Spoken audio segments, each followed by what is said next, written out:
और सबसे पहले मैं विमल के पास जाऊंगी। विमल, हालांकि मुझे नजर नहीं आ रहे, पीसीआर बताइए अगर विमल मौजूद हैं तो। चलिए पहले मैं विमल के पास चलती हूँ क्योंकि वो स्पॉट से मौजूद हैं। और विमल, पूरी घटना के पीछे आखिर जिम्मेदार कौन कौन से कारण रहे हैं कि 2 घंटे तक चीखता चिल्लाता रहा इंजीनियर युवराज, मदद की गुहार लगाता रहा और उसकी मदद क्यों उस तक नहीं पहुंची? तो राहत बचाव दल, पुलिस, फायर ब्रिगेड, तमाम टीमें वहां पर मौजूद थी। जरा दिखाइए विमल, मंजर दिखाइए और समझाइए उस रात हुआ क्या होगा।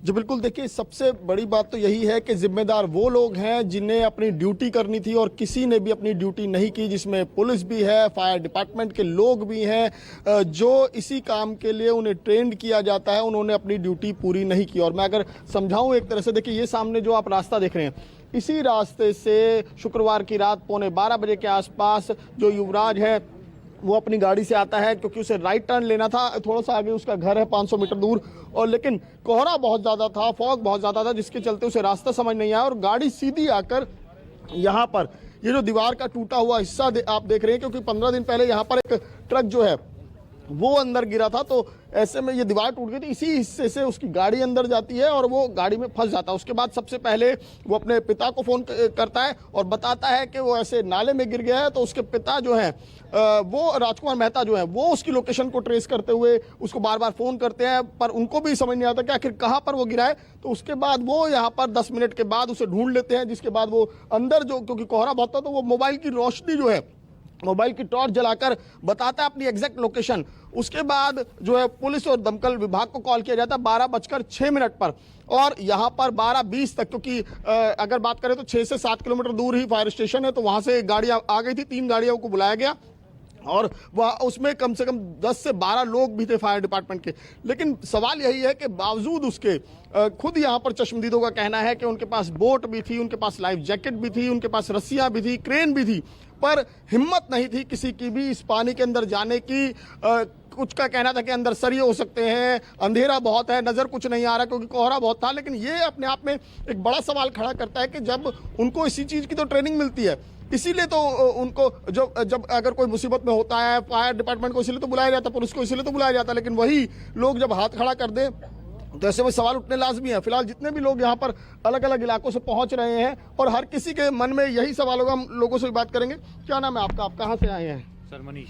कहाँ से आप? इसी इलाके में? हाँ, यहीं से है सर। तो क्या क्या दिक्कतें हैं यहाँ पर, क्या समस्याएं हैं ज़्यादा यहाँ? सर ये पहले से टूटा पड़ा है, बैरिकेटिंग हुई नहीं है। अच्छा, अगर बैरिकेटिंग हुई होती तो हो सकता है बंदा बच जाता।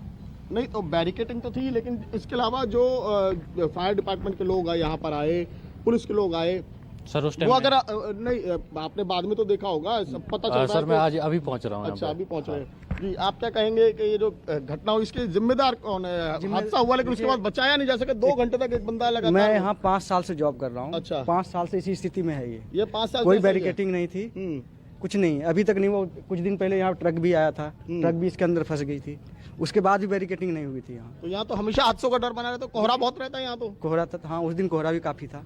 वैसे भी लगातार कोहरा यहाँ बहुत पड़ता है। अब ये खुले जगह पे ऐसे भी कोहरा रहेगा यहाँ पे तो।